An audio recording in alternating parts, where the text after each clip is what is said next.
Liverpool Football Club schooled Newcastle every single step of the way.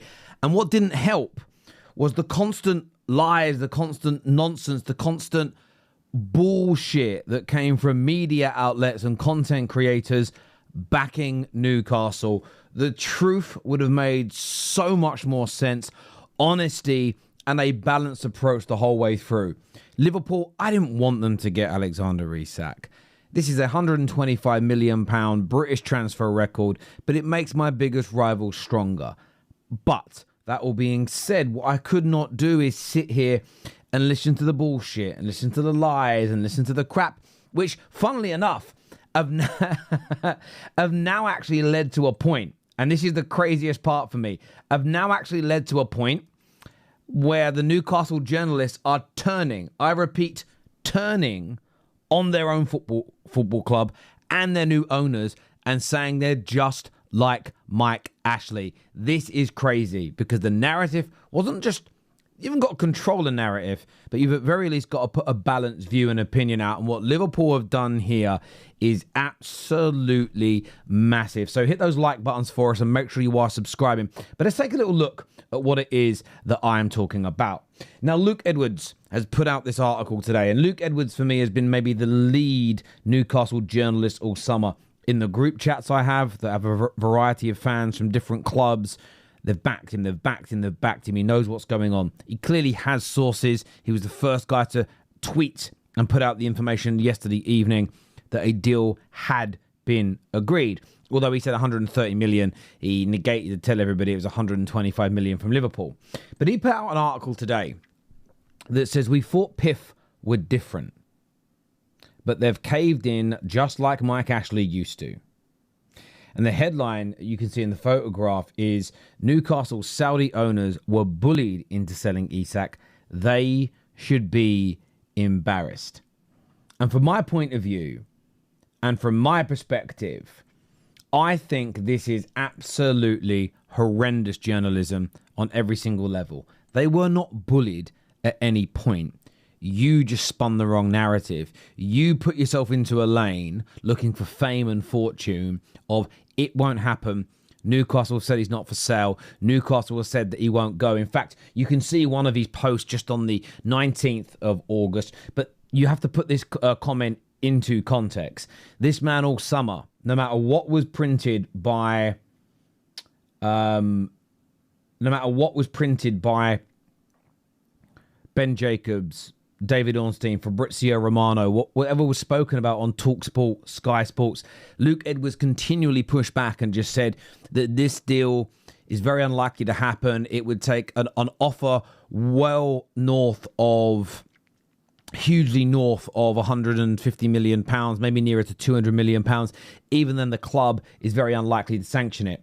But after the PFA Awards and Isak released his statement, Luke Edwards said that if you are reading Newcastle's statement tonight and still think there's a chance Alexander Isak will be joining Liverpool this summer, good luck to you. Now read what he said there. If you still think there's a chance. And that for me was the narrative of this entire summer. It's centered around that word chance. Most people, most Liverpool fans, most rival fans felt there was a chance this deal would happen at the very least. But it was the way people like myself and many others were abused and even tormented at times online. Death threats, crazy comments. Luke himself calling people simpletons and stupid and thick. And I do hate it when journalists talk down to the working class masses that watch football as if we're stupid and thick just because we have common accents or we're from humble beginnings. I find this to be utterly abhorrent in every single which way. It goes on, as you can see, to say that good luck to you. You're going to need it. I've been trying to tell you all summer what the situation was. Some of you didn't want to listen. So again, forget all the little caveats in articles. Forget all the little, oh, this could be different and that could be different. Quite literally says there, all summer up until that. That's why it was important to go to the 19th of August. Go back as far as around April and the article started. He carried on saying it won't happen, it won't happen, it won't happen. And at that moment, he took a shot in the dark and went, he actually misread what Newcastle said because their statement literally stated that there was, if you read it properly, there was a chance he could still go because it was on about conditions and the right conditions to sell. But he doubled down and was like, I've told you all along. He grew massive he grew in popularity with a lot of Newcastle fans that wanted this. Yeah, our owners won't cave. Our owners won't cave. But this has been the wrong narrative all along. So calling out PIF is crazy. They didn't cave to Liverpool. It was public negotiation tactics to try and get a big price. They have got a big price. 125 million from Liverpool, an additional 5 from the Premier League. I don't quite know why they're doing that. I haven't read into it. Some of you would tell me in the comments. But 130 million pound, a British record fee, amazing business for Newcastle, amazing business for Liverpool. But the narrative pushed by certain Newcastle media outlets have made it seem now like their club has collapsed when it was never that way. The lack of balance in the reporting, the lack of explaining to the Newcastle fans Isak's side, Liverpool's side, making Liverpool look evil in this was absolutely crazy. And this is what also led to a lot of content creation like I'm about to show you, which when you now look back at it, sounds absolutely crazy. But we all knew it at the time. Take a little listen. Newcastle have just pulled the power play of this century and dominated Liverpool. So Liverpool's apparent stance on this Isak and Ekitike saga is, if you don't sell us Isak, we're going to take your top target, Hugo Ekitike. How the mighty have fallen. Luke Edwards of the Telegraph Sport reports that Newcastle's hierarchy are unflustered, basically not really bothered by Liverpool's attempt to try and unsettle Alexander Isak, and will still continue pursuing Hugo Ekitike. You just go back and listen to that again. Again, that was Luke Edwards. I forgot they even wrote that Newcastle were unflustered. They're going to go and get Ekitike. They don't even care about them trying to turn the head of Alexander Isak. Again, imagine reporting this. Imagine pushing this narrative when the world of football knew it was bullshit. You thought you were having one of the other lads. You're having none. Newcastle have quite literally said, no, Isak's staying at Newcastle, and we're also going to take your top striker target off you. Who is this club? I genuinely don't recognise it. Whoever's running things on the transfer front for Newcastle must have some absolute bollocks to tell a club of Liverpool's size to say, you're not having Isak and you're also not having Ekitike. Oh my God. It's not about having balls. It was all about, I mean, the only ball here is bullshit, because this is what it done. It made Newcastle fans, it lured them into a false sense of security. It was like a long con almost by their own media outlets. My club, what they should have been printing is that there is a possibility that Newcastle sell. There are reports that they've promised Alexander Isak that he can go. The player is interested in leaving. Liverpool are not shutting this story down. If that type of conversation had been produced, then I think we'd be in a much different situation where Newcastle fans would have been a little bit more ready for it. And it wasn't the only content creator to do this. We saw a lot of this over the course of the summer as you take a look here. I'm very excited, and hopefully we can just get this done quickly, and Man United can enjoy a little taste of their own medicine. Oh, we're a small club now. Why does no one want to play for us? Fuck off! What? Bro, what are you talking about, man? Benjamin Sesko will 100% be a Newcastle United player if this is true from Fabrizio Romano. He says Benjamin Sesko is considering multiple things when picking his next club between Newcastle and Man United, obviously. His career, his life, European football, money, and the manager he will play under. The crap. Lost to Spurs in the final. Relegation battle. They finished 15th, Benjamin. 15th. We finished 5th.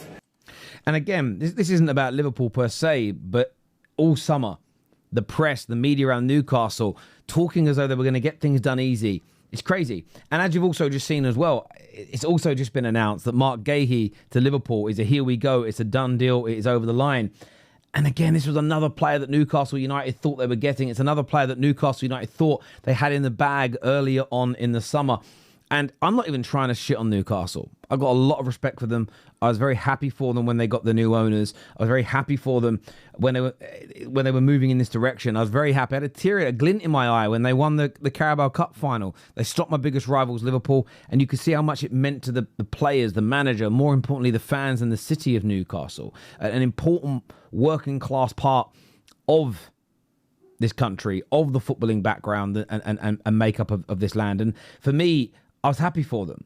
But I have just been disgusted by the way their media have behaved. They've lied to their fans. They've manipulated their fans into thinking that FFP was a problem and PSR was a problem, when actually that if If they'd have actually had if they'd have had bids, they had bids accepted. If the players would have agreed to have joined them, they'd have spent over £300 million this summer, absolutely no problem, while still offering Alexander Isak the biggest contract in the history of their football club. It wasn't finances holding them back. It was Paul, or it was the ability to land particular targets.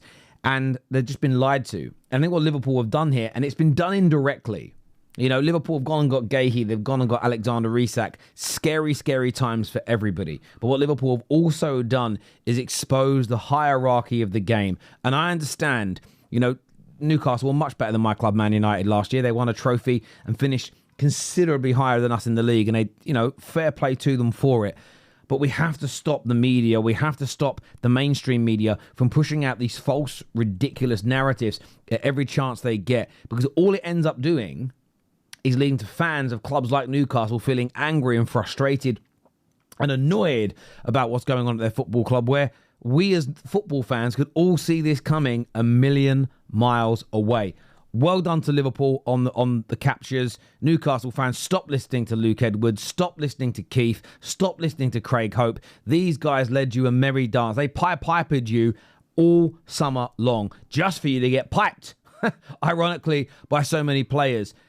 Start listening to the Ornstein, start listening to the Ben Jacobs, start listening more to the Fabrizios. At least they're balanced with this. At least if you'd have listened to them, you at the very least wouldn't be feeling as angry today. Until next time, people, take care, goodbye, God bless, and we'll see you all again soon. Peace.